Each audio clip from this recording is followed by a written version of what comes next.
Nous y voilà. Salut les copains.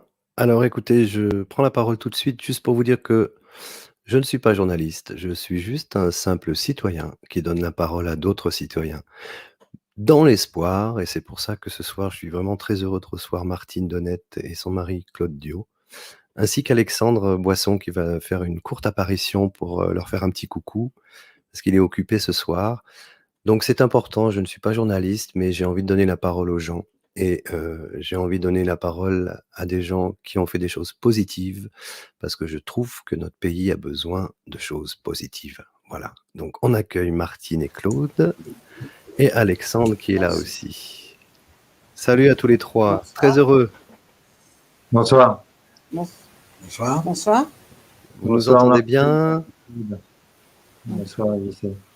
OK Alexandre, merci d'être venu. Je sais que tu es occupé ce soir, donc tu tenais à lancer un peu le débat et puis après t'en aller. Et donc vas-y, je te donne tout de suite la parole. Ensuite, on demandera à Martine et Claude de se présenter, évidemment. Ouais, je tenais vraiment à saluer Martine et Claude Dio qui ont fait vraiment un super travail et qui peut servir à tous aujourd'hui. Tous ceux qui veulent que ça change dans ce pays. Tous ceux qui en ont marre d'un certain zèle et qui aimeraient voir du zèle pour d'autres choses. Vous savez, quand vous construisez votre maison, quand vous voulez faire des extensions, vous avez besoin de permis. Et si vous ne respectez pas le permis de construire délivré, vous avez des amendes. D'accord? Mais ça, c'est quand vous êtes un gentil citoyen. Quand vous êtes en position d'abuser de votre pouvoir, il ne se passe rien. Parce que le zèle qui est appliqué aux citoyens, il n'est pas appliqué à ceux qui abusent de leur pouvoir. Martine et Claude vont vous en parler ce soir. Imaginez ce que vous pourriez faire avec, je ne sais plus, c'est 418 ou 480 milliards d'euros. 418 milliards d'euros. Combien on ouvre de lits dans les hôpitaux pour guérir les gens de la Covid? Combien on ouvre de lits avec ça? S'il y avait du zèle de maire, de préfet, on pourrait récupérer ces milliards d'euros. S'il y avait du zèle de maire, de préfet, on pourrait protéger les ventres des vaccinés ou non vaccinés. Parce qu'aujourd'hui, sans la grande distribution, si d'un seul coup, il y a un problème de pénurie dans les supermarchés, dans les supérettes, qu'est-ce que vous trouvez en local? Les Martine Donnette et les Claude Dio ont disparu à cause de la corruption. Les petits commerces, les producteurs, en grande partie, ont disparu à cause de la corruption. Et donc, comme ils ne sont plus là, les petits commerces, les petits producteurs, il n'y a plus assez de nourriture produite localement s'il y a une défaillance sur les supérettes et les supermarchés. Une cyberattaque, ça peut très bien neutraliser les transporteurs et vider les supermarchés. Et quand ces supermarchés ont les rayons vides, on sait très bien que ça crée des troubles à l'ordre public. On sait très bien que les gens se battent. Ça, c'est de la responsabilité du maire, c'est la responsabilité du préfet d'empêcher les troubles à l'ordre public. Et pour autant, tout dépend aujourd'hui de la grande distribution qui est favorisée. Favorisée. Est-ce qu'elle paye toujours ses impôts en France? Je vous laisse découvrir le travail de Stéphanie Gibault. Est-ce qu'ils respectent la loi? Non. Et pour autant, est-ce qu'ils sont protecteurs des populations, des citoyens? Non. Pourquoi? Parce que si eux, il y a un problème, si eux, il y a un problème mécanique dans le système, les citoyens deviennent orphelins d'un approvisionnement alimentaire.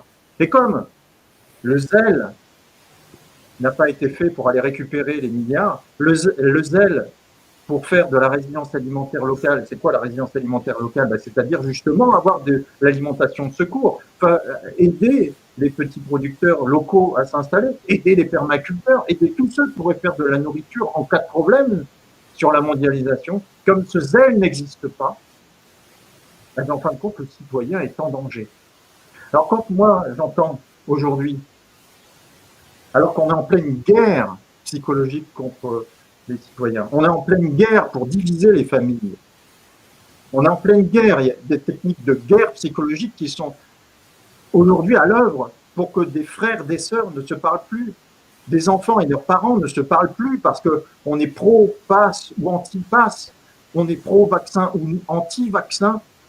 Quand j'entends ça, je suis triste d'entendre que les gens, pour se défendre de ça, ils veulent juste continuer à aller se rassembler à un endroit quand il y a des personnes comme Martine et Claude qui ont fait un super boulot et qui disent « mais allons dans nos mairies, allons auprès des préfets, leur demander des comptes, parce que des milliards, on va en récupérer, on va pouvoir soigner les gens, et puis on va pouvoir vous protéger, vous les citoyens, que vous soyez vaccinés ou non vaccinés, parce qu'on va recréer du tissu local, on va recréer de la résilience alimentaire. » Oui, je suis triste parce que je me dis que il y en a marre de l'impuissance apprise. Il y en a marre d'appeler tous les gens à se réunir pour se faire éborgner, mutiler et ainsi de suite.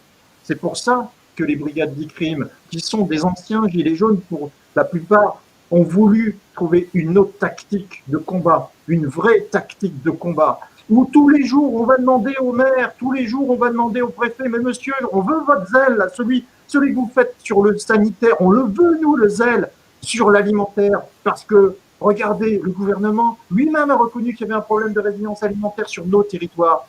Le gouvernement lui-même, à travers l'Agence nationale de sécurité des systèmes d'information, reconnaît qu'il y a des problèmes de cyberattaques tous les jours. Et d'un seul coup, la mondialisation, si elle fait défaut, monsieur le maire, monsieur le préfet, comment vous allez nous protéger? Comment vous allez sauver vos têtes de personnes qui risquent de vous en vouloir à mort de ne pas avoir justement fait de zèle comme vous faites du zèle sanitaire aujourd'hui?